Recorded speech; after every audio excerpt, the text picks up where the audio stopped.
Tonight, we drift through the empire that never truly slept. A small island that dreamed itself into the center of the world, and then, slowly, quietly, watched that dream fade with the tide. You'll hear the whisper of sails and steam, of kings and rebels, of workers and wanderers. You'll walk through centuries, from muddy villages to neon skylines, tracing the rise, the reach, and the quiet fall of a world built on belief. But this isn't a story of conquest. It's a lullaby made of history, the sound of 1,000 voices fading into one long breath. So lie back. Let the storm pass. Let the clocks of empire wind down to silence. Because tonight we aren't studying history.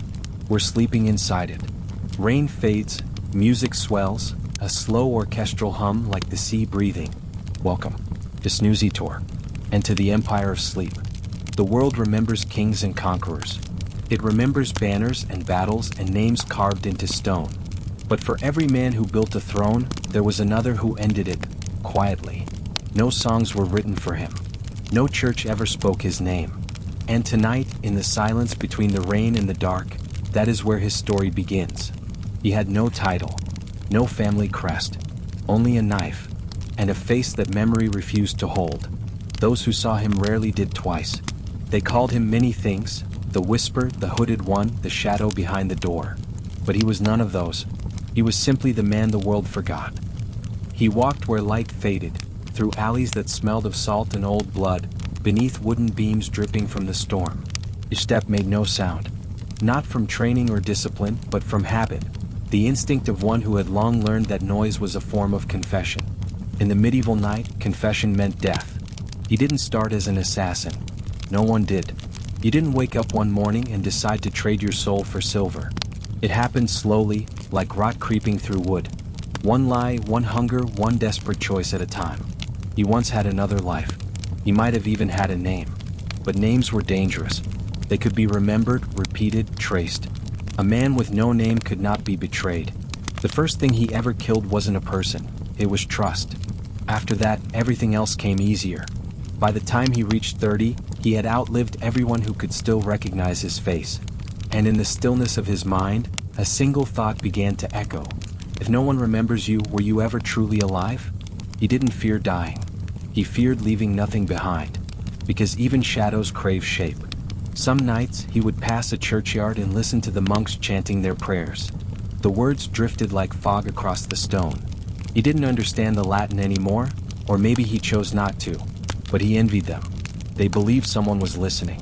In his trade, no one listened. You spoke to coin. You spoke to silence. And silence always spoke back. The night before a job, he would sit in darkness and press his palm against the dagger's hilt until he could feel the cold bite into his skin. The weight grounded him, reminded him that he still existed. Each scar was a kind of scripture written not by faith but by survival. When he killed, it wasn't with hatred. It was precision, a kind of reluctant grace. He learned where to stand, where to breathe, when to move. No lessons, no masters, just years of failure and the cruel mercy of still being alive. Death, to him, was a profession of patience. Once he wondered what his soul looked like. If he peeled back the years of blood and shadow, would there be anything left of the boy he once was? Or had that boy simply disappeared the night he stopped answering to a name? He never wrote, never prayed, never confessed. There was no one to confess to. But sometimes, when the wind crept through the cracks of a ruined house and whispered his sins back to him, he almost answered. Almost.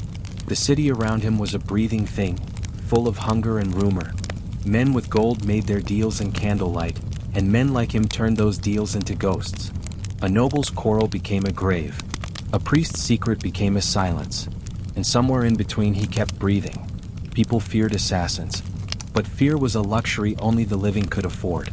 He didn't fear anything anymore. He envied it. He watched the world move without him. Markets, weddings, laughter spilling from taverns. He was there but apart. Like a reflection in rippling water, always present but never real. He sometimes wondered if he vanished tomorrow, would anyone notice? Would the earth shift slightly when it swallowed him? Would the rain fall any differently? Would the wind still call his name, if it ever knew it to begin with? You might wonder too. If history never writes your name, did you truly exist? Or are we all, in the end, just echoes waiting to fade? Tonight, the rain falls softly over the cobblestones where his footsteps once were.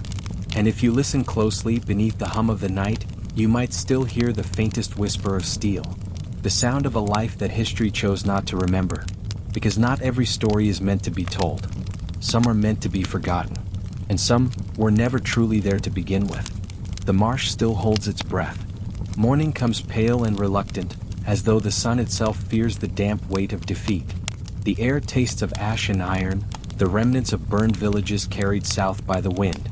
The watcher rises from the reeds and sees him, the man who would be king, alone, bent over the ashes of a dead fire. Alfred. He is thinner now, a shadow of a crown, his hands rough with labor instead of ceremony. His armor is patched, his cloak torn. But in his eyes burns a stubborn light, a small, unwavering flame. It is not the fire of conquest. It is something quieter, something that refuses to die. The watcher keeps his distance. He is not meant to change what he observes. He is the silent witness of centuries, cursed or blessed to see kingdoms rise from mud and return to dust. But he feels something stir in him as Alfred kneels beside the swamp water, murmuring prayers not for victory, but for strength to begin again. Days turn to weeks. The king moves through the marshes like a ghost among ghosts. He eats what the poor eat, sleeps where the reeds bend to hide him. Around him gather a few loyal men, farmers, fishermen, wanderers who have lost everything except hope. In their cracked hands and hollow eyes, he sees the shape of a New England, fragile but breathing. The watcher stands at the edge of their camp one night, unseen as always. He listens to Alfred speak softly to his men. "We have lost our lands, our halls, our gold," the king says, his voice steady. "But not our faith. From the swamp we will rise again. From the ashes we will learn to endure." His words ripple through the mist like ripples through water. The men nod, silent, their faces lit by the flicker of a single torch. The watcher knows this pattern. He has seen it in Rome's ruins, in the camps of fallen empires. The great are always remade by the small, the proud reborn through hunger. Yet this time feels different. This island breathes differently, as if its mud remembers every footstep, every vow. When night deepens, the watcher lies awake, the hum of insects blending with the distant howl of wolves. He wonders if this king truly understands what will come after. The weight of empire, the centuries of conquest, the blood traded for glory. Does he see beyond the marsh, beyond this fragile beginning, to the shadows that will follow his dream? By dawn, mist curls low over the water, hiding all but the faint outline of the king's camp. Alfred is gone, marching north toward battle, toward the uncertain rebirth of his realm. The watcher stands alone among the reeds, listening. He can almost hear the first heartbeat of a nation. He kneels, touching the mud where the king's footprints fade. The soil is still warm. Something ancient stirs beneath it, a pulse older than crowns, older than men. The watcher closes his eyes and whispers. So it begins. Again. The wind moves over the marsh, carrying with it the faint sound of iron striking iron, far to the north. The first drums of Wessex's return. The fog folds around him, heavy and gray, until even the sound fades away. When he opens his eyes, the marsh is gone. Only the sea remains. And in the distance, sails, white against the dawn, moving toward a horizon he has not yet learned to fear. Time drifts like mist over water. Years dissolve into centuries, and when the watcher opens his eyes again, the air smells of heathfire instead of swamp, of iron instead of mud. He stands on a hill near a wooden fort, watching the banners rise, gold crosses on red fields, the sign of a new order. England has found its name. Below him, men gather in the dawn light, their shouts carried by the wind across the valley. The fields shimmer with frost, their breath steams like smoke from 1,000 small forges. Athelstan, grandson of Alfred, rides before them, not a ghost king like his forebear, but a ruler forged in iron. His armor gleams faintly, kissed by the first light of morning. The watcher sees him raise his sword toward the sky, the steel catching fire with the sun. "One realm, one law, one king," Athelstan declares. The words roll down the hill like thunder. For the first time, this land breathes as one body, bound by crown and cross. The watcher feels the tremor in the air, the first true heartbeat of a nation. But even as it forms, he senses what it will cost. Villages burn beyond the border, in Scotland and in Wales. Stone churches rise where forests once stood, carved from the bones of fallen oaks. The kingdom's edges are still soaked with the fear of those who will not kneel. Yet within the walls of the hall, monks copy new laws, write new prayers, imagine a future that stretches further than any one life. The watcher walks among them in silence. The scribes dip their quills into dark ink, unaware that they are recording not only laws but destiny.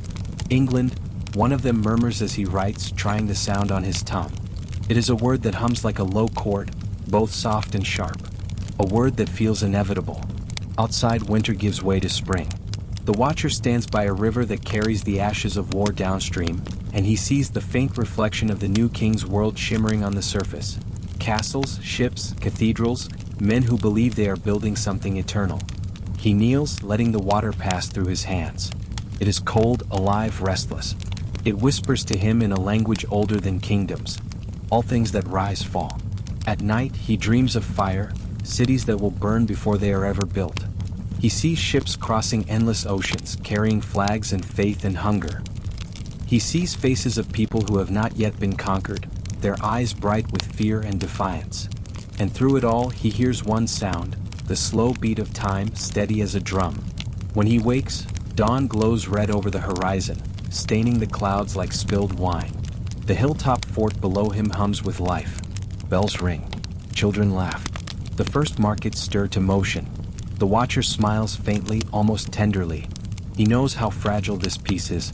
He knows how short all beginnings are. Still, he whispers to the wind. Let them believe in forever, for now. The sun climbs higher.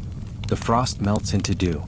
And as the light spreads across the young kingdom, the watcher feels himself fading again, pulled into the long sleep between centuries, into the deep silence where time resets its breath. When next he wakes, stone walls will rise where wooden palisades once stood, and kings will speak not of unity but of dominion. The land will remember his steps, and the fire on the horizon will burn a little brighter. When the watcher wakes again, the air smells of parchment and incense. The marshes, the smoke, the raw birth of England, all have faded into memory. Now the island hums with order. Stone churches rise like ribs across the countryside, and bells toll from their towers as if the land itself has learned to pray. It is the 12th century. The watcher walks through Canterbury, its streets narrow and bright with the murmur of pilgrims. He passes monks with ink-stained fingers, knights with spurs that clink like tiny bells, and beggars who kneel beneath carved saints, whispering for mercy. Above them all, the cathedral stretches toward heaven, a spine of stone and glass. Here, faith and power share the same face. Henry II reigns now, a man both brilliant and dangerous, whose words can build a law or break a soul. The watcher serves in silence at the edge of the royal court, copying decrees by candlelight. He listens as the king speaks to his chancellor, Thomas Becket, once his friend, now his priest. They talk not of salvation but of control. How can a king rule, Henry murmurs, if the church commands the hearts of men? Becket bows his head but does not answer. The watcher writes every word, his hand trembling slightly. He has seen this before. When kings challenge heaven, blood is never far behind. Weeks pass. The court grows colder, whispers sharper. Then one night, 4 knights ride through the rain toward Canterbury. Their swords gleam in torchlight. In the cathedral's dark nave, they find Becket at prayer. His final words echo through stone, "For the name of God, I am ready to die." When the blades fall, the watcher feels each strike like a heartbeat in the earth. The king's friendship, the church's patience, the peace of the realm, all bleed together on that sacred floor. Afterward, pilgrims come in waves, touching the cold stone where the archbishop fell. The watcher kneels among them. He feels the tremor of something vast, not grief but awakening. Faith has found its martyr. Power has found its price. Beyond the cathedral, England hardens. The king's courts grow stronger, his word spreads across the sea. Laws are written not just for men but for the land itself. The watcher copies these lines by lamplight, the letters marching across the parchment like armies. Each word is a chain, each decree a stone. An empire does not begin with a sword, it begins with a pen. At night he walks the cloisters. Wind moves through arches like the breath of old gods displaced. He closes his eyes and hears the faint hum of centuries still to come. Ports filled with ships, priests blessing soldiers, a flag that will one day touch every ocean. He knows it will all begin here with one king's ambition to master not just men, but meaning itself. The crown and the cross, forever entwined, forever at war, each pretending to serve the other. The watcher exhales, the candle beside him flickers. In its glow, he sees dust rising from the parchment, like the ghosts of unwritten histories taking shape. He whispers almost tenderly, "Empires do not rise from glory. They rise from guilt." The wind outside shifts, carrying the smell of salt and faraway storms. The watcher knows what comes next. Ships, maps, the hunger for more. He leans back, eyes closing as the candle gutters out. When he wakes again, the horizon will no longer end at the sea. The world has turned to stone.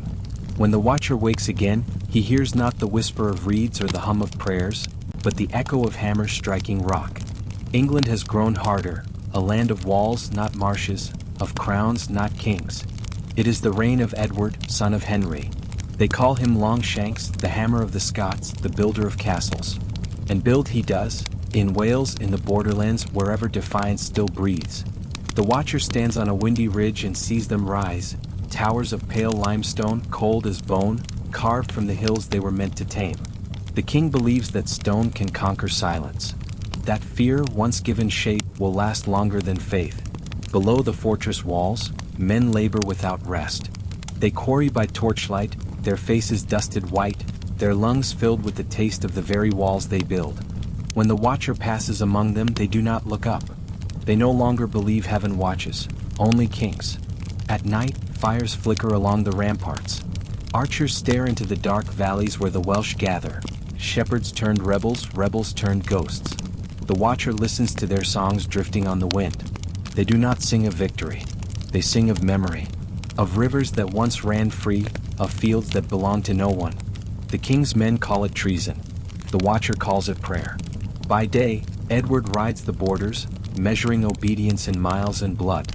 His eyes are as pale as the stone he commands. He dreams of a realm that stretches without end, a kingdom so vast that rebellion itself forgets how to breathe. The watcher rides behind him, unseen, hearing the rhythm of hooves striking mud. He knows this sound well. It is the sound every empire makes before it believes itself eternal. In the valleys, whole villages vanish.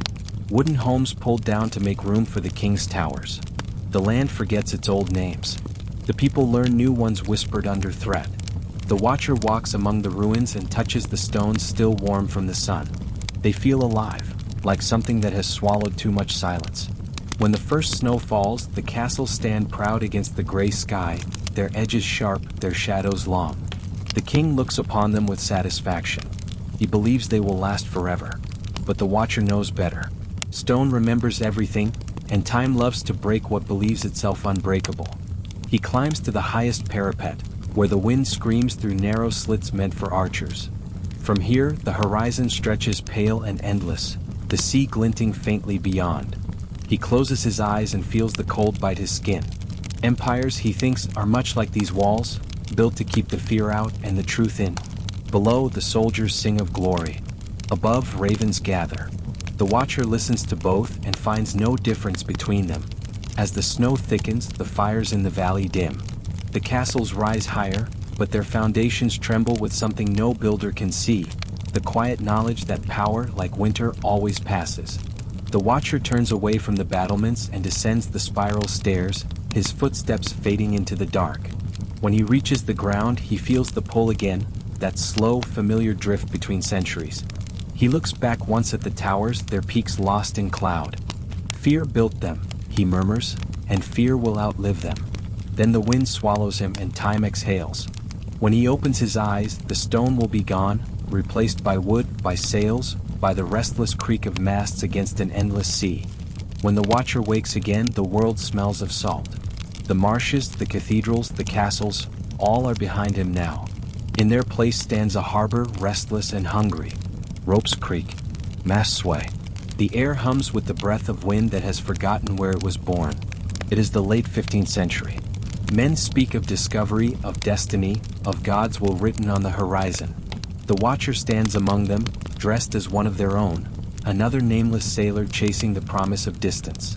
But he knows what they do not. Every voyage that begins in faith will end in hunger. He boards a small ship bound west under the command of John Cabot. The vessel groans like an old animal, its hull smelling of tar and sweat, its sails swollen with the breath of dreams. The sea stretches endless and gray. Each morning, the sun rises behind them, a reminder that they are leaving everything known behind. The watcher listens to the crew's songs, half prayer, half defiance. They sing of new lands where gold grows on trees and the air smells of heaven.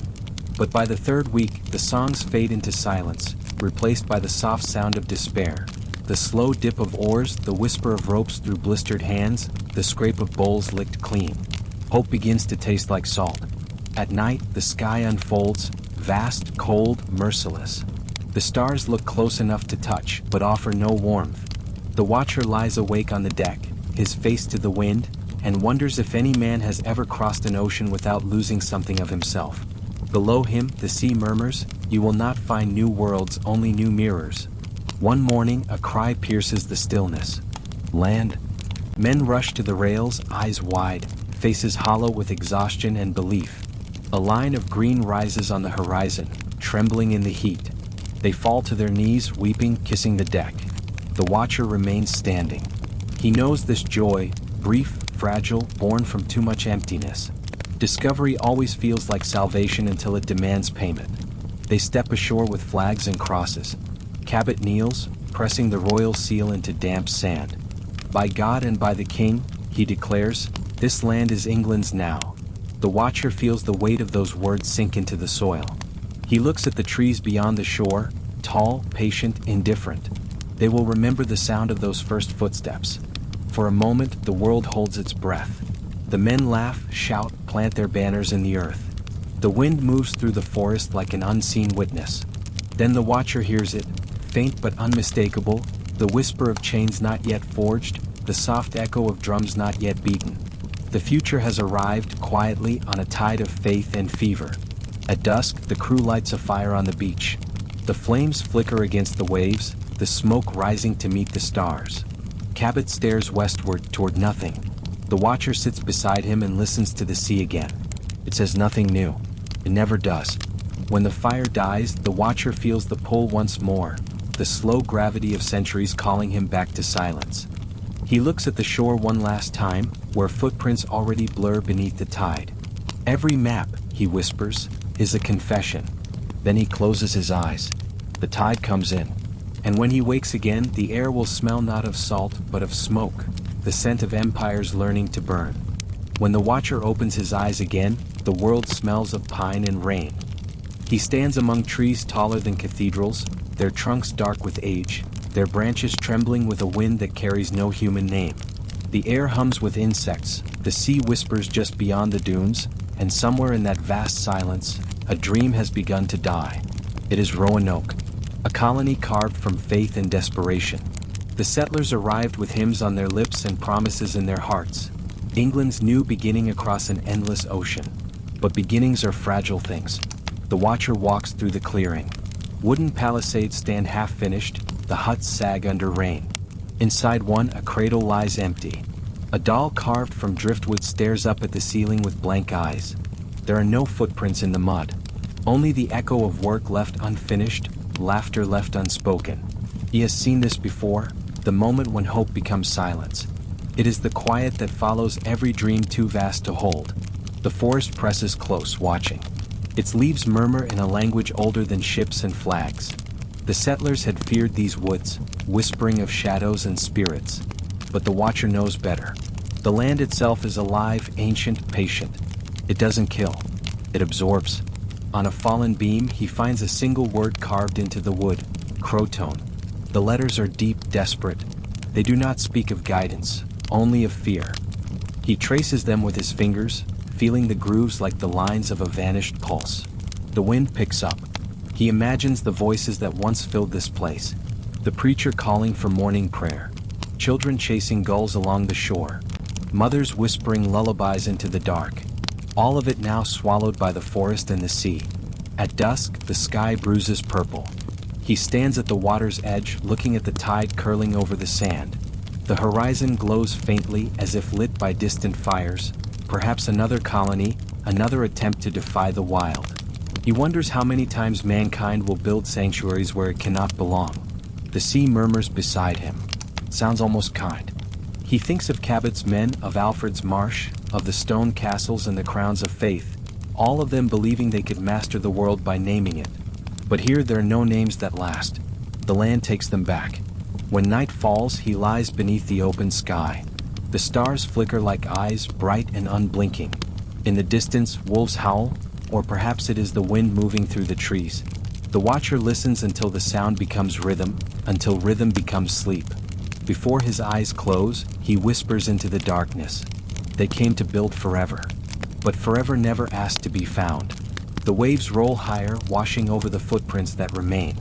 And by morning the camp will be gone, not destroyed, not conquered, just erased.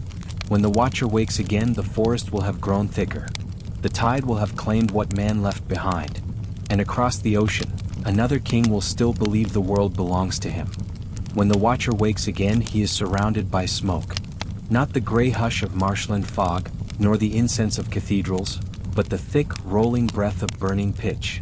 The year is 1588. The sky above the channel glows with fire, and England trembles beneath the roar of her own survival. The watcher stands on the cliffs at Dover, the wind tearing at his cloak. Below him, the sea is alive with chaos, the silhouettes of ships swaying in flame, masts snapping like bones. Spanish galleons, once proud and invincible, drift ablaze into the black waves. Men scream in a dozen tongues. The water itself burns.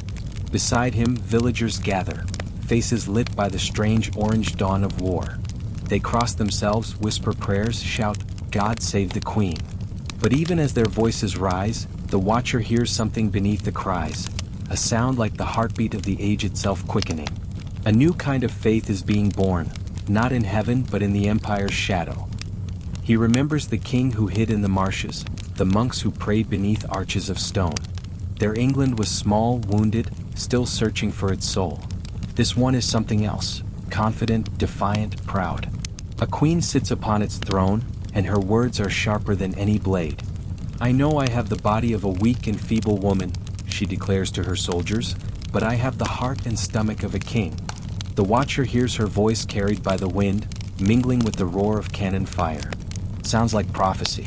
The battle rages through the night, then fades with the tide. By morning, wrecks drift toward the northern coast, their sails shredded, their flags half-drowned. England has survived, not by strength but by storm. The sea itself had chosen sides. The watcher walks the quiet shore the next day. Wood splinters litter the sand, blackened and sharp. Among them lies a single rosary, its beads scorched but unbroken. He picks it up, feeling its weight. Faith, he thinks, endures even when men burn it for proof. In London, bells ring out. Churches fill with songs of triumph. Painters immortalize the Queen as radiant and untouchable, the Virgin of Empire. Poets call her divine. But the watcher sees the truth beneath the gold. Every fire leaves ashes. And ashes are what the wind remembers best. He walks through the capital as the celebrations grow wild. Banners fluttering, sermons declaring divine favor, children playing at war in the muddy streets. The empire is still only an idea, but already it hums in the air, sweet and dangerous. Ships once built for defense now prepare to carry merchants, soldiers, and priests to lands unseen. The Queen's victory becomes permission. Permission to believe that the seas belong to England, and that faith can travel by sail. At dusk, the watcher stands on London Bridge, watching the river shimmer with torchlight. The Thames smells of tar, smoke, and new beginnings. Somewhere upriver, shipwrights hammer through the night. The rhythm is steady, like a heartbeat, like something that cannot stop itself from growing. He closes his eyes and feels the heat of the burning armada still in his bones. The fire has moved inward now, into the spirit of a nation that has tasted its own destiny. He whispers softly, almost with pity, "They survived the storm. Now they will believe they command it." The wind carries the sound away toward the open sea. And when the watcher breathes again, the air tastes of salt and iron. A new century is waiting. Sails already swelling, maps already unfolding, prayers already twisted into ambition. When the watcher wakes again, the air tastes of iron and incense. He stands in the shadow of a palace that smells of wax and ambition. Above its gates, a banner flutters, crimson, royal, defiant. On it, the Lion of England roars not for faith, but for flesh. The year is 1534. A king has decided he will no longer bow to heaven. Henry Tudor, Henry VIII, strides through the halls of Whitehall as if the stones themselves belong to him. His footsteps echo beneath painted ceilings, each step a declaration. God may have made the world, but I will make England. The watcher moves among courtiers whispering behind jeweled sleeves. They speak not of love or mercy, but of marriage, heirs, and papal decrees. In the corner, a monk stares at his hands, trembling. The Reformation has begun, not with a sermon, but with a broken vow. Henry's crown gleams under candlelight. So does his sword. When the Pope denies his request for annulment, Henry simply creates his own church. It is an act both holy and heretical, a kingdom rewriting the rules of God. The watcher stands in Canterbury once more, beneath the same arches where Becket's blood once dried. But now the statues are gone. Their faces shattered, their halos smashed. Scripture has turned against itself. Monasteries burn, relics melt, prayers become laws. Faith has been nationalized. At night, the Thames glows red with sunset and fire. The watcher walks its banks, passing barges heavy with confiscated treasures, gold chalices, carved saints, pages of illuminated Bibles torn from bindings. The air hums with hymns rewritten for power. God save the King, they sing now, not the soul. In the tower, men wait for dawn with hearts made of lead. Thomas More prays in silence, his faith unbending.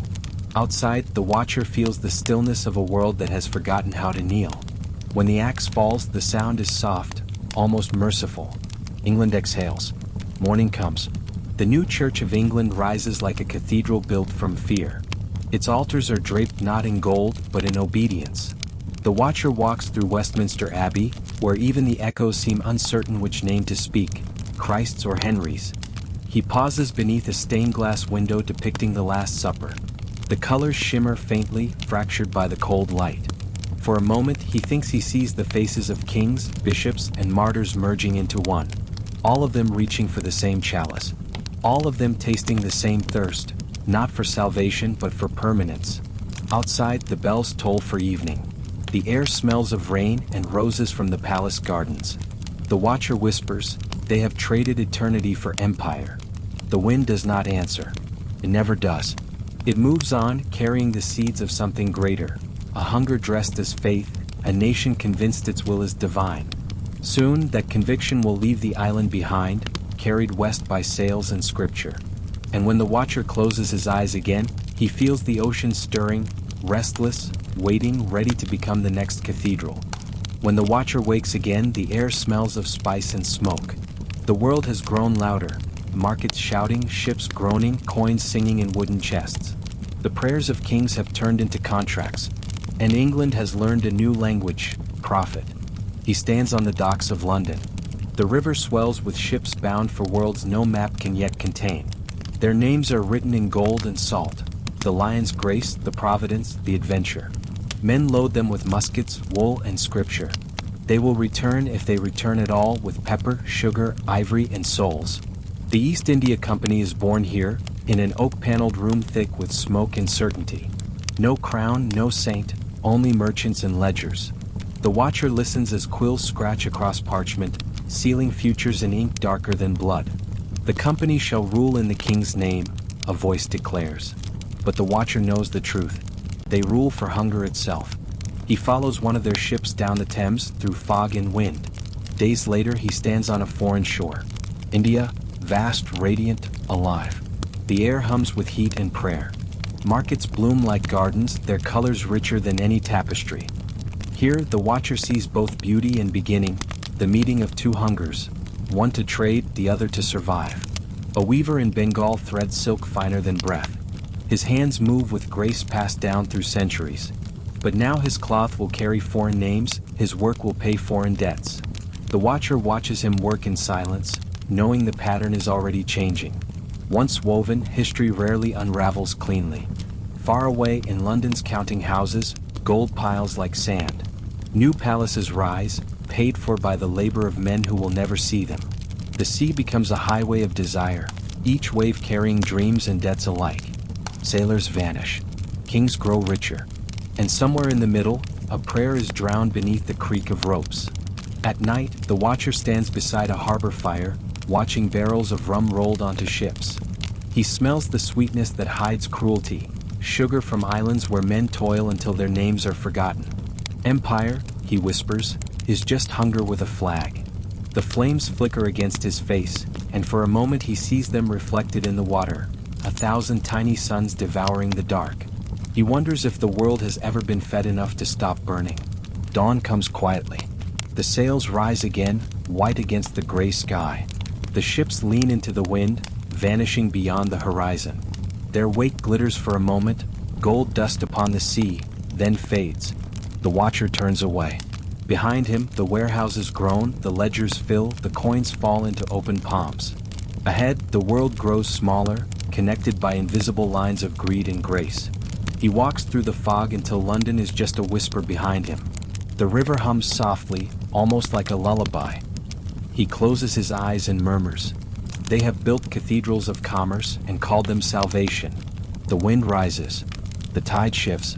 And when he opens his eyes again, the sea will no longer carry traders, it will carry prisoners. When the watcher wakes again, the world smells of iron.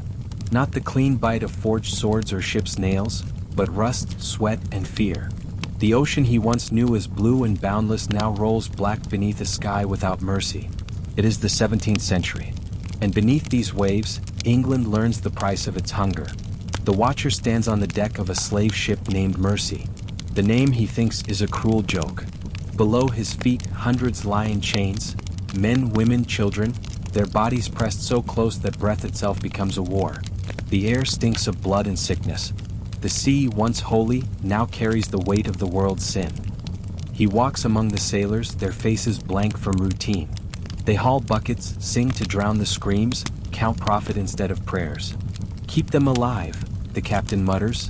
Dead cargo pays nothing. The watcher meets his eyes and sees something hollow, a soul long sold but still wearing the shape of a man.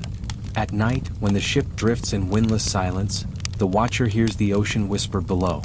Sounds different now, less like water, more like memory. He looks over the rail and sees chains slipping into the dark, heavy and endless. Each link reflects the moonlight like a tear that has forgotten what it was for. Far away in London, coffee houses hum with talk of trade. Gold coins change hands, sugar sweetens tea, tobacco fills pipes.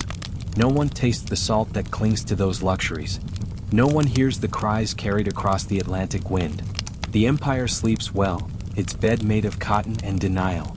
The watcher follows one boy's eyes below deck. He cannot be more than 12. His wrists are raw, his gaze defiant even in the dark. He hums softly, a tune without words, a lullaby from a place the map pretends does not exist. Others join him, one voice at a time, until the hold vibrates with quiet resistance. It is not a hymn of surrender. It is survival. When fever comes, the song falters. Bodies are thrown to the sea wrapped in rough cloth, prayers muttered not for mercy but for record. The watcher stands at the rail as the waves close over them. He imagines the ocean floor littered with chains, a cathedral of sorrow no God will ever bless. Weeks later, the ship reaches the Caribbean. The air is heavy with the scent of sugar cane and ash. Plantations stretch across the island like open wounds. The watchers of empire call this progress. The watcher calls it prophecy. He sees the enslaved forced to dance before work, a cruel spectacle meant to prove they still live. Drums beat, feet move. I stay silent. But the rhythm is old, older than empire, older than suffering. Even in chains, memory remembers itself.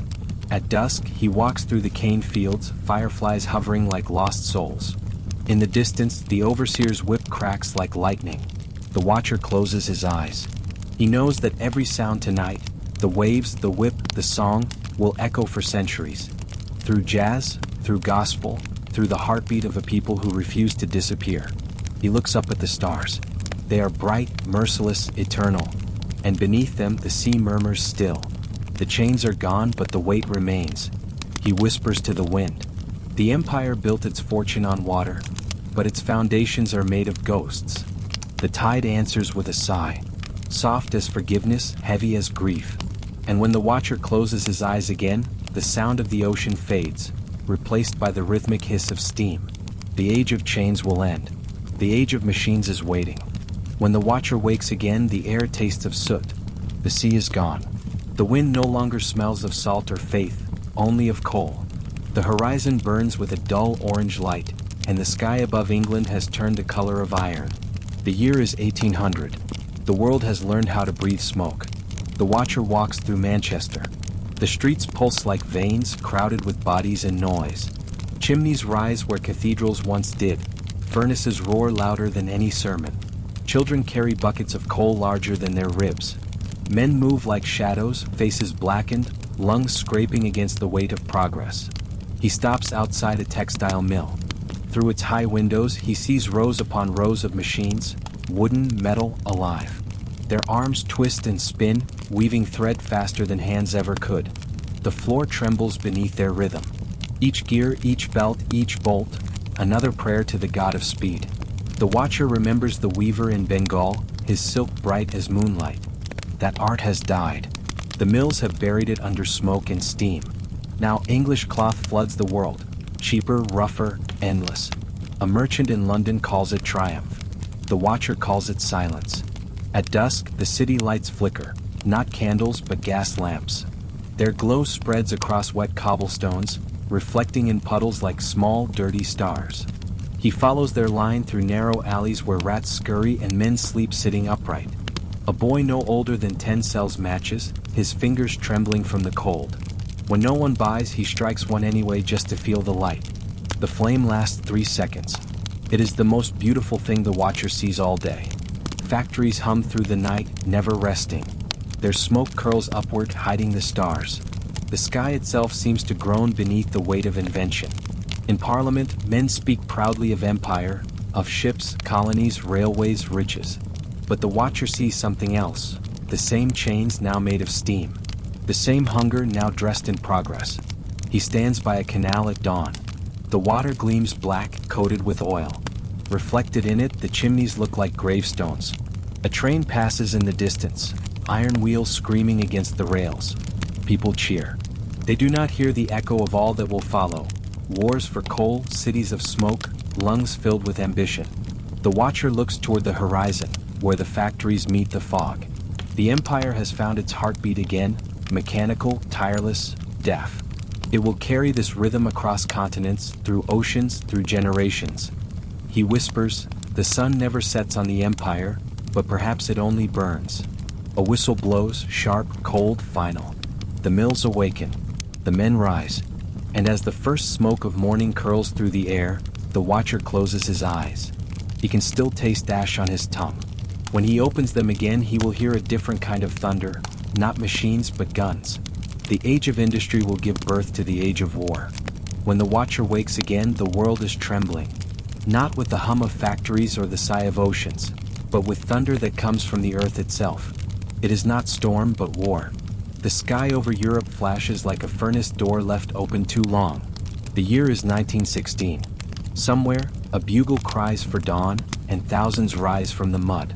The watcher stands at the edge of a trench near the Somme. The air smells of rot and cordite, blood and rain.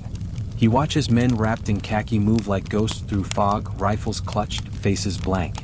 A rat scurries across a boot and no one flinches. After months of shell fire, fear has become part of the weather. Above them, the guns roar, distant, constant, almost mechanical. Each blast shakes the ground like the heartbeat of a dying god. The watcher listens. It is the same rhythm he once heard in the mills of Manchester, the empire's new heartbeat, now pounding beneath mud instead of smoke. He looks at a young soldier writing by candlelight. The boy's hand trembles, his letter half finished. Tell mother. The ink blots mid-word. A shell lands far away and the ground sighs. The watcher knows the rest of that sentence will never be written. At dawn, the whistle blows. The men climb the ladders. The world holds its breath.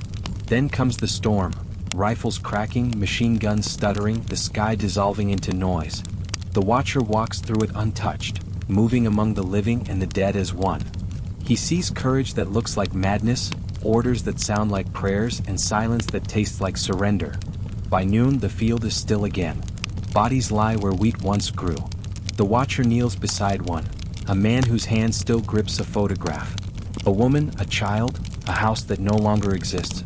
He places the picture back on the man's chest, and the wind takes it, lifting it gently into the gray sky. Behind the lines, the Empire counts its losses and calls them honor. Men die by the thousands to defend borders drawn by men who have never seen the mud. London still glows at night. Concerts, speeches, medals, but the watcher knows something is ending. Not a war. A century. He walks through the shattered villages of France, their churches roofless, their bells silent. The fields bloom again, not with poppies but with memory. The wind whispers through them, carrying a single question. Was this what empire was for? At night, in the ruined quiet, the watcher looks up at the stars. For the first time in centuries, he feels nothing eternal in them, only distance. The light takes thousands of years to arrive, and still it feels too soon. He closes his eyes as the guns fall silent, one by one. The silence is heavier than the war itself. He whispers, "The empire has conquered everything but peace." When he opens his eyes again, the thunder has changed. It is no longer artillery, it is applause. London is celebrating victory. But beneath the cheers, he hears something else, the faint, steady ticking of time, counting down to another war. When the watcher wakes again, the guns have fallen silent.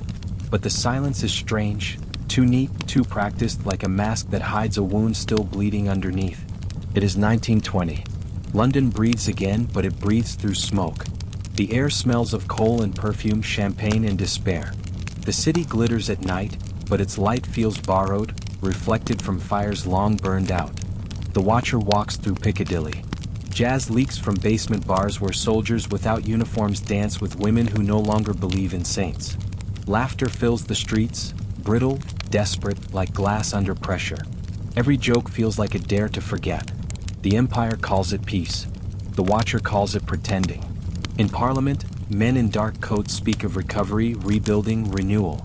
But their eyes are tired, their voices hollow. They draw new lines on maps, carve new promises into treaties. Each one meant to hold back the tide of chaos. Each one another sandcastle waiting for the next wave. Across the empire, the illusion stretches thin.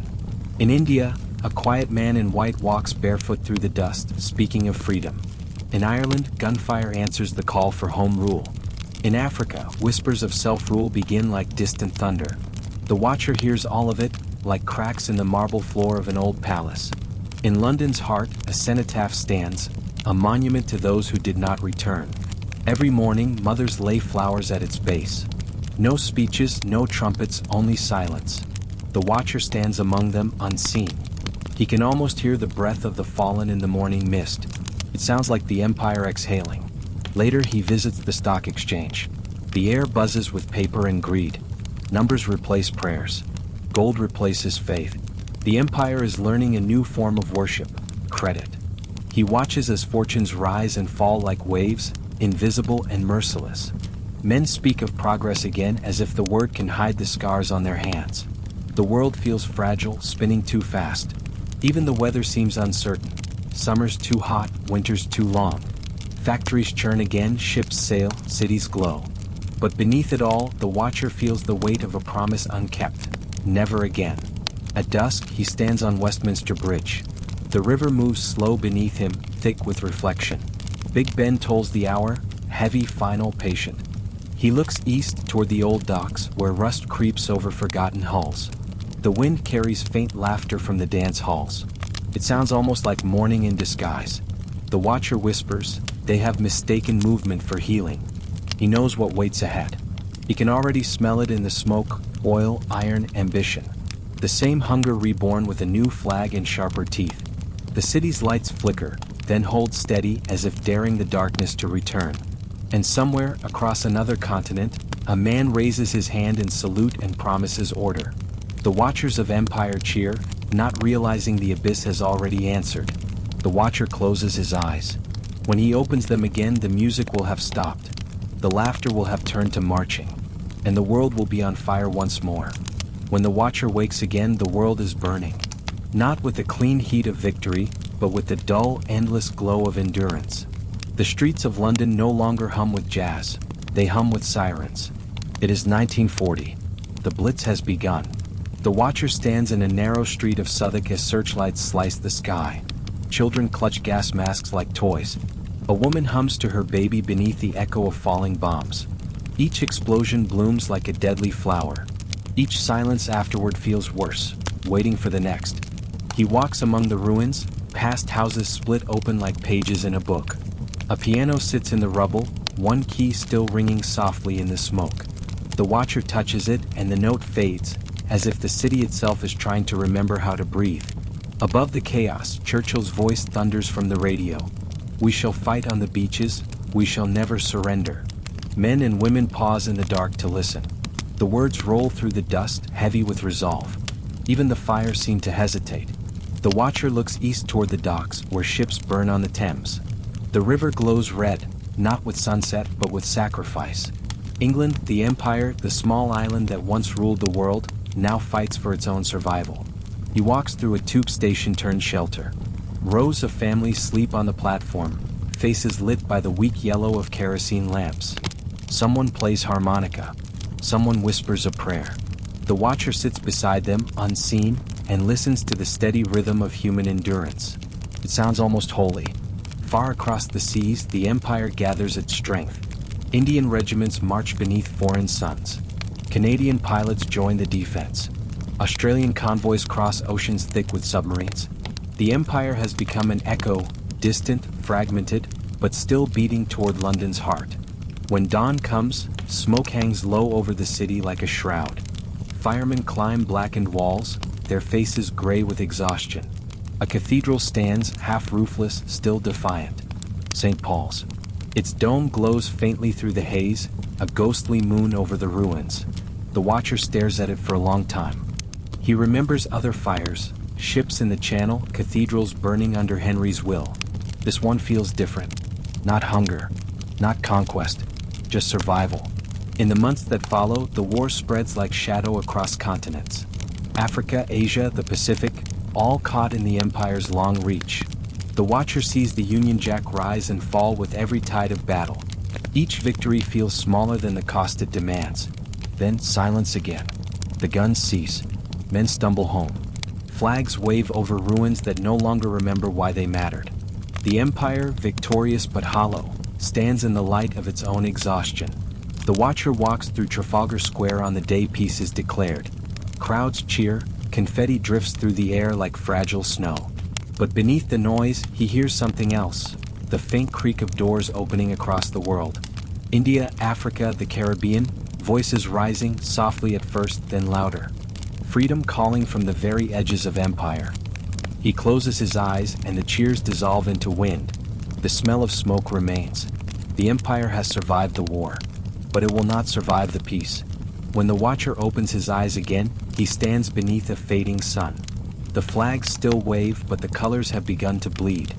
When the watcher wakes again, the war is over. But peace does not feel like victory. It feels like afterglow, the faint warmth left behind when the fire has already gone out. It is 1947. The Union Jack flutters in too many places at once, its fabric thinning with distance. The empire stands, but only because it hasn't yet realized it is falling. The watcher walks through the docks of Southampton. Ships arrive not with gold or glory, but with ghosts. Soldiers returning home, hollow-eyed, carrying silence where laughter used to be. The air smells of diesel, salt, and rationed hope. In India, the watcher sees the end begin. Crowds flood the streets, flags rising, tears mingling with dust. Two nations are born beneath the same sun, carved by faith and fear. The partition tears through the land like a wound that will never heal. Trains cross the border full of bodies instead of passengers. The watcher walks beside them, unseen, hearing prayers in a dozen languages, all saying the same thing: let it end. He remembers the first sails that reached these shores centuries ago. Proud, white, heavy with faith. Now those same sails are folded, stored, forgotten. The empire's voyage has come full circle. What began with trade ends with departure. In Africa, voices grow louder. In the Caribbean, the songs change. No longer hymns of empire, but anthems of home. The watcher moves among them, through marketplaces and meetings, through fields where flags are lowered one final time. He sees tears, yes, but also smiles. The quiet pride of people who have waited too long to speak their own names aloud. Back in London, the streets shimmer with rain. The victory parades are over, the banners taken down. Ration books still fill pockets. The Empire's capital feels small now, gray, tired, a city learning humility for the first time in centuries. The Watcher walks past Parliament as the lamps flicker on. Through an open window he hears a voice murmur, "We've lost an empire, but not our way." The Watcher wonders if that's true, or just another illusion to help them sleep. He crosses Westminster Bridge. The river below moves slow and heavy, dragging the reflections of old monuments through the current. Each ripple seems to erase another name, another date, another illusion of permanence. Somewhere far away, a new voice rises, the wind through newly raised flags. It doesn't sound like rebellion anymore. It sounds like dawn. The Watcher pauses. He feels the Empire exhale for the last time. A long, weary breath. Not defeat, release. He whispers, "They thought they ruled the world. But the world was only ever borrowing them." The wind answers with soft rain, falling on both the fallen and the free. And when the Watcher closes his eyes again, he feels the sun setting over too many horizons at once. When he wakes next, the Empire will no longer exist. Only memories scattered like coins at the bottom of a fountain. When the Watcher wakes again, the air is thick with ceremony. Not the shouts of war or the cries of conquest, but the soft murmur of endings. Bugles echo across warm evening air. The sun dips low and one by one the flags begin to fall. It is the 1950s. The Empire is unraveling not with noise but with ritual. Each departure is choreographed. A parade, a handshake, a speech written to sound eternal. But nothing eternal needs rehearsing. The Watcher stands on a hill in Ghana as twilight glows gold over Accra. Before him, the Union Jack slides slowly down the pole. A new flag rises, red, yellow, green, and a single black star. Crowds cheer. Drums thunder like a heartbeat reborn. Kwame Nkrumah raises his hand, voice trembling with promise. "We face neither east nor west. We face forward." The Watcher closes his eyes. He knows how rare it is for history to sound so pure. In Jamaica, he hears laughter burst through the humid night. Steel drums, fireworks, waves rolling against dark sand. Children wave paper flags, their colors bright against the sea. Old men sing songs from before the ships, before the sugar, before the silence. They are not forgetting. They are forgiving. In Kenya, he stands among the crowd as Jomo Kenyatta takes the oath of office. The air smells of rain and earth. The people chant Harambee, pull together. Somewhere beyond the cheering, the Watcher still hears the ghosts of chains breaking one by one. In the Caribbean, in Asia, in Africa. Everywhere the red of the Empire once bled into maps. Dawns rise beneath new banners. The Watcher walks through it all, unseen, quiet, reverent. He sees governors packing suitcases, soldiers boarding planes, clerks folding uniforms that no longer belong to anyone. Each departure feels both gentle and cruel. To leave is an act of grace, and of guilt. Back in London, rain falls on grey stone and newspaper headlines. Another colony free, they read. Some cheer. Some grieve. Most simply turn the page. The empire that once promised to rule the world now struggles to rule its own reflection. The Watcher walks past the schoolyard in Hackney. Children of every color chase each other through the rain. Their laughter rings brighter than any anthem. They are the true heirs of the empire, not its rulers, not its rebels, but its children, carrying its contradictions inside them like blood and breath. As evening settles, he finds himself in a small hall where a final ceremony is underway. The Union Jack is folded carefully by trembling hands. A band plays "God Save the Queen." No one sings. Outside, the wind stirs, catching the edges of the fabric, making it flutter one last time before it rests. The Watcher whispers, "The empire does not end with conquest. It ends with applause that sounds almost like relief." The candles flicker. The night grows quiet.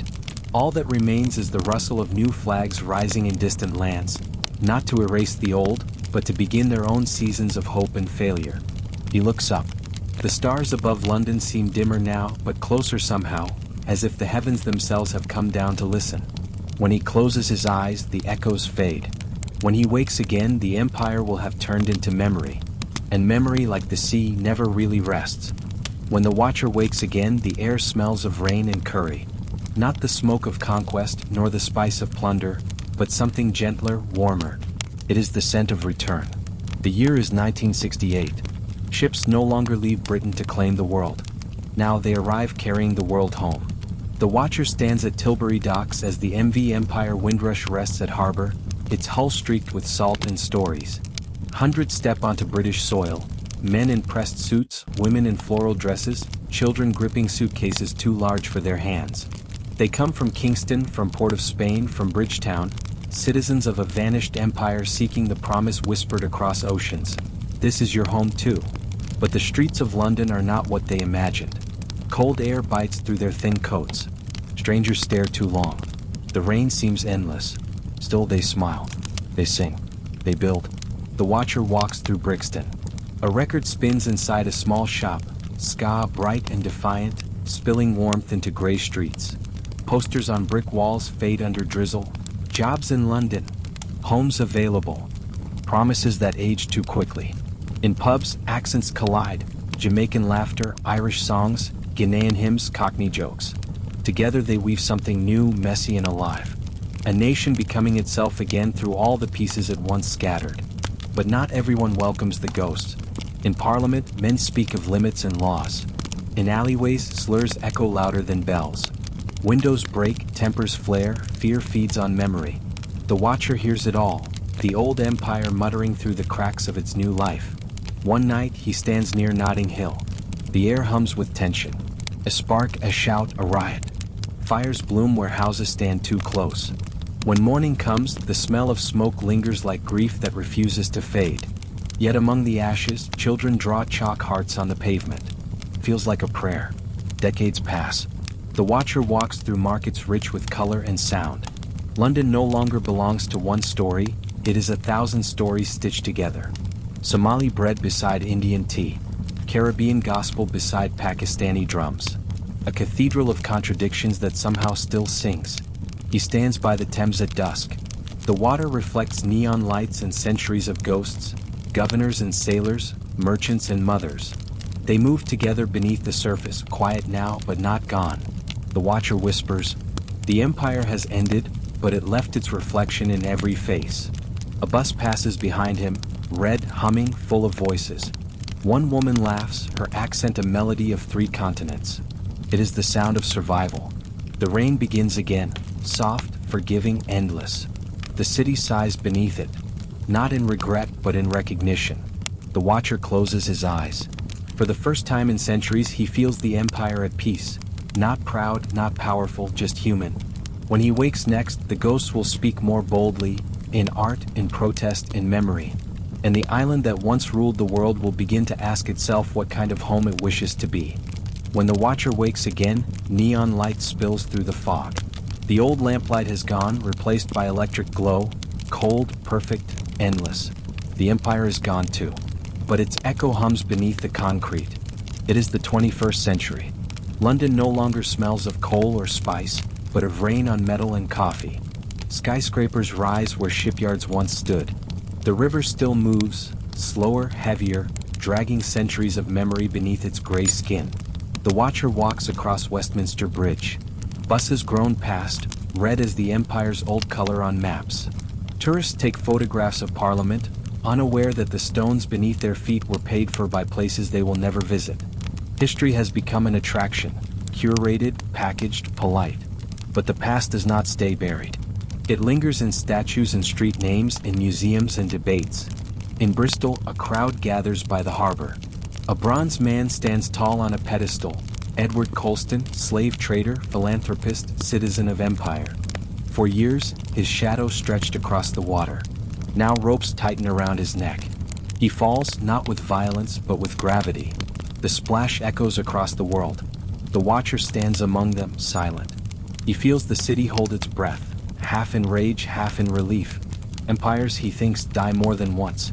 Later, he walks through the British Museum. The halls are quiet, reverent, and full of stolen time.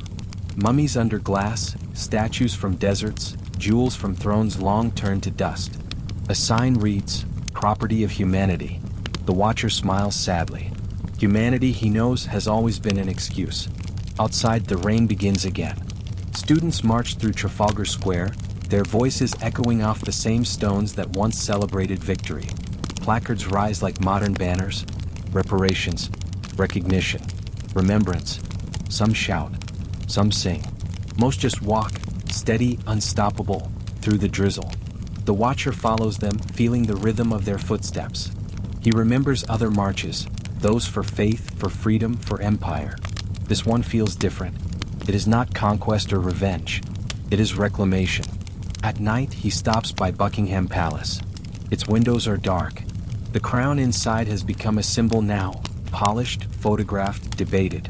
A relic of authority wrapped in velvet. He wonders if it still remembers the weight of the world it once claimed to rule. A guard stands motionless in the rain. Tourists have gone. Only the watcher remains. He whispers, they built their kingdom on belief. Now they must learn how to live without it. Thunder rolls far away, not from cannons or storms, but from crowds. The sound of nations still negotiating with their ghosts. The watcher looks up. The skyline glows, steel and glass rising where empire once stood. No more flags. No more colonies. Only stories. And those, he knows, last longer than any crown. When he closes his eyes, he can still hear them. The voices of sailors, slaves, queens, soldiers, merchants, rebels, lovers, all woven into the hum of the modern city. They no longer whisper of power. They whisper of consequence. When the watcher wakes again, the empire will be gone entirely, only the memory of its light remaining, faint and golden, like the afterimage of a sunset that refuses to die. When the watcher wakes again, the world has gone quiet. The century has turned. The drums have stopped. And all that remains is the echo of a flag folding in the wind. It is 1997. Hong Kong glitters beneath a humid night sky, a city of glass, neon, and borrowed time. The harbor mirrors its light, trembling softly under rain. Crowds gather along the waterfront as the Union Jack flutters one last time, edges soaked with history.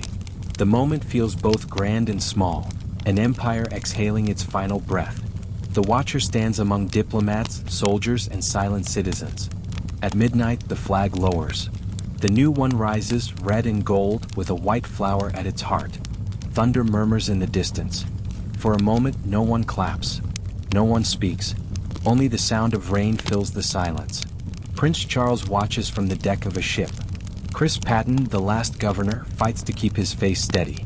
Across the harbor, fireworks bloom, bright, brief, empty. The watcher feels the weight of 6 centuries lift, then scatter like smoke over the South China Sea. He remembers the first sails that left these shores, Cabot, Drake, Cook. He remembers the weavers, the slaves, the kings, the soldiers. All their stories end here, in this warm rain beneath a different flag. When morning comes, Hong Kong hums as if nothing has changed. But the watcher knows better. Empires do not vanish in a day. They linger in habits, in names, in how the world still turns its maps. Back in London, the news calls it the end of empire. People nod, sip tea, and carry on. Trains run on time. Markets open. Rain falls, always the rain. The island has returned to itself, small again, uncertain again. The watcher walks through the British Library. Its shelves groan beneath the weight of memory, journals of explorers, letters from viceroys, treaties signed in blood and ink. Each page hums faintly, like a seashell pressed to the ear. If you listen closely, you can still hear the sea. In the following years, the empire becomes nostalgia. A documentary. A speech. A political argument. A painting in a museum no one visits twice. The young know it only through stories, some proud, some ashamed. All incomplete. The watcher wanders through the new millennium. The streets are louder, faster, full of light. The past hides beneath advertisements and glass towers. But sometimes when the wind blows from the east, he still catches the faint scent of coal and salt and ink. A ghost of empire, stubborn and soft. He stands once more on the cliffs of Dover. The same sea he has watched for centuries spreads beneath him, gray, infinite, forgiving. Cargo ships glide where galleons once sailed. The horizon is still there, but no one sails to conquer it anymore. The watcher whispers, "The sun has set, but the light lingers." He closes his eyes. The wind brushes his face like a farewell. And for the first time he feels no pull forward, no demand to move through time. Only stillness. Only rest. The empire is over. The story is told. What remains are the echoes, soft, unending, human. When the watcher wakes again, the world is quieter, but not at peace. The air smells of rain and restless memory. The sea still beats against the island's edge as if trying to remind it of something it once was. It is the 21st century. The empire has turned to dust, but its ashes cling to everything. The watcher walks through London at dawn. The city hums like a machine dreaming of itself. Trains beneath the streets, glass towers above, the steady thrum of millions chasing tomorrow. Beneath the surface, old bones sleep in the foundations. Slaves, sailors, clerks, kings. Their ghosts mingle with the traffic. No one notices. In a small cafe near Brixton, a man stirs his tea. His skin is dark, his accent soft, his eyes tired. On the wall behind him hangs a faded photo of his father, smiling on the deck of the Empire Windrush. He whispers, "They told us we were citizens. Then they told us we were strangers." The watcher knows the truth of it. The Empire never left. It simply changed its face. He walks through Parliament Square. Tourists take pictures of statues. Churchill, Gandhi, Mandela, all sharing the same air, all telling different stories of the same past. Each one is right. Each one incomplete. The watcher stands before the Houses of Parliament as the bells strike noon. Across the river, a protest forms, banners bright in the gray rain. Some call for unity, others for separation. One reads, "Take back control." The watcher tilts his head. He's heard those words before, whispered by kings, shouted by conquerors, prayed by priests. They've never meant what they promised. Inside, voices argue over the word Brexit. The island, once ruler of oceans, now debates how far it can drift from its own reflection. The watcher listens, patient. Empires die loudly. Nations fade quietly. Identities unravel in whispers. At night, he walks along the Thames. The water glows with the reflection of city lights. Red, gold, blue.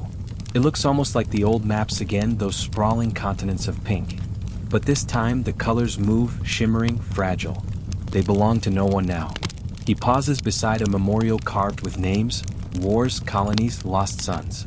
Rain runs down the stone like tears that history has forgotten to dry. He touches the surface gently. It's cold but alive. Every empire leaves behind two things, borders and ghosts. Both are hard to erase. From the distance comes music, a mix of cultures, rhythms, accents. A young woman sings in English laced with Urdu and Yoruba. Her voice rises through the drizzle, pure and defiant. The watcher smiles. This is the new empire, not of conquest but of connection. Built not on ownership but inheritance. He closes his eyes as the song fades into night.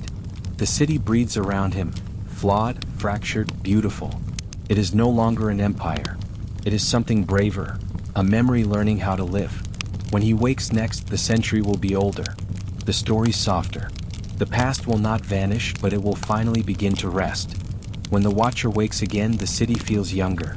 Not because time has reversed, but because new voices now fill the silence that history left behind. It is the present. The empire is long gone, but its memory refuses to fade. It lingers not in palaces or parades, but in classrooms, in galleries, in quiet conversations over cups of tea. The watcher walks through a university courtyard. Rain slicks the cobblestones. Students hurry past, their umbrellas blooming like dark flowers. In a nearby hall, a lecture echoes.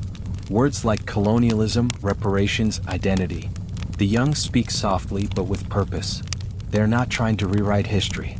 They are trying to read it aloud for the first time in their own voices. The watcher steps inside an art gallery. On the walls hang portraits, half traditional, half reimagined. Queens painted in shades of brown. Kings draped in fabrics from Ghana, Jamaica, Delhi. The empire symbols remade into something new, not defiance but dialogue. In a corner, a sculpture stands, a pile of suitcases cast in bronze. The plaque reads, "For those who arrived when they were not expected, and stayed when they were not wanted." The watcher lingers there, the silence between words speaking louder than any anthem. Outside, the city hums. Children of immigrants run through puddles near the British Museum, laughing in a dozen languages. Their laughter feels like the answer to a question the empire never dared to ask. Who do we become when the world no longer belongs to anyone? The watcher sits beside the Thames as evening falls.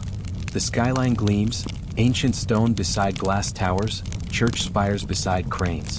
The city has learned to live with contradiction. Its beauty lies in its imperfection. He watches a teacher lead a group of students along the riverbank. One asks, "Was the empire good or bad?" The teacher pauses. "Both," she says. "And neither. It was human." The watcher smiles. At last, someone has found the right word. The wind shifts, carrying the scent of rain and the faint echo of distant bells. They sound older than the buildings, older than the language itself.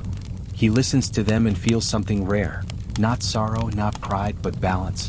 For centuries, the empire sought glory. Now it seeks understanding. The weight of memory is heavy but not unbearable, not if carried together. The watcher looks up at the clouds, pinked by city light. He whispers, "They have stopped dreaming of power. Now they dream of truth." The river flows on, calm and slow, carrying the city's reflections out to sea. When he closes his eyes, he feels the generations behind him, kings, weavers, rebels, scholars, all fading into the same quiet peace. The story is almost done. Only one awakening remains.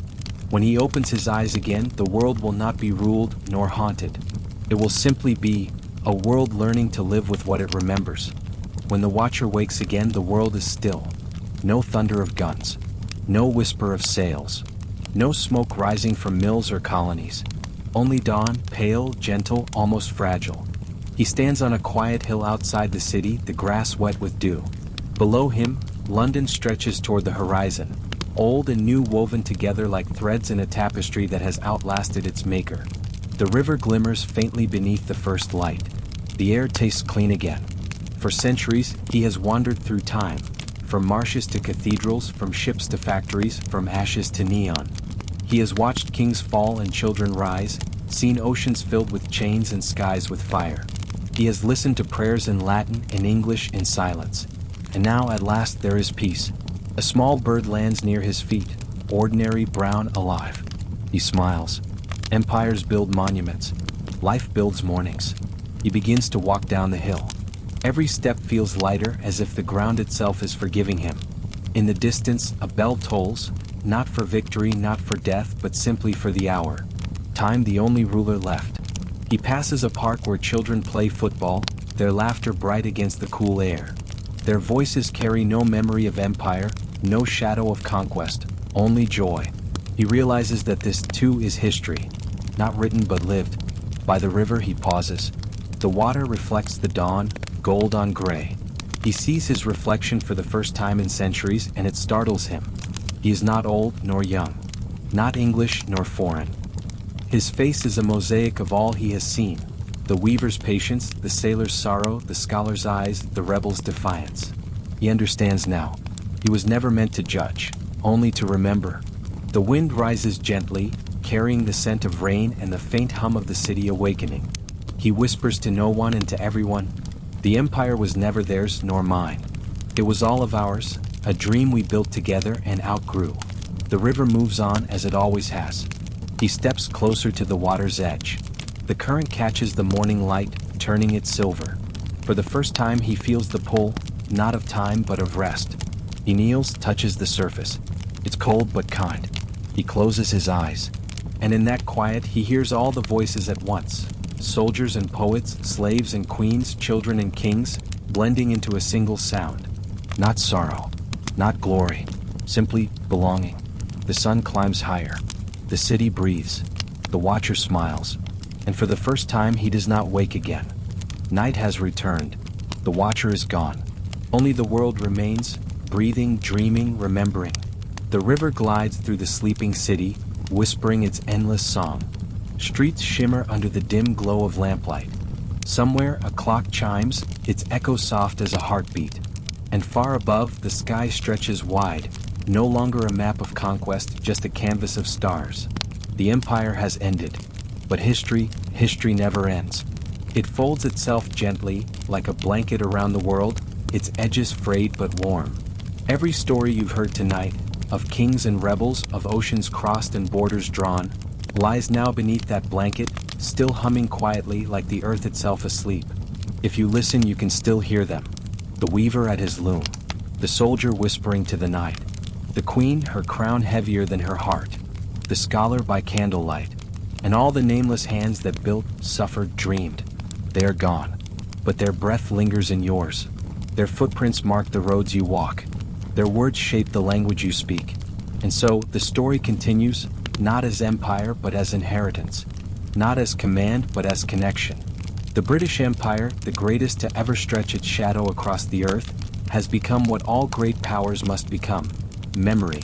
A dream shared by millions, retold by billions, reshaped with every generation that dares to remember.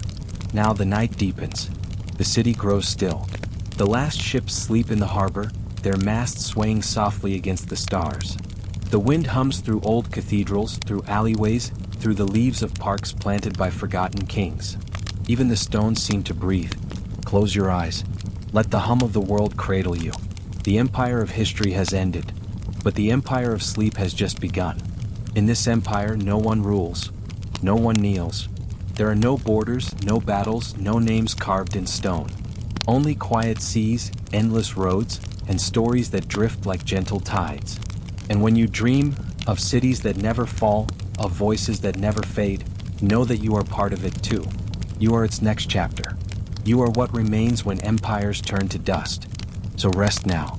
Let the centuries fade. Let the crown fall softly into the sea. The world is vast, but tonight it is small enough to hold in your breath. Sleep, traveler. The empire is gone.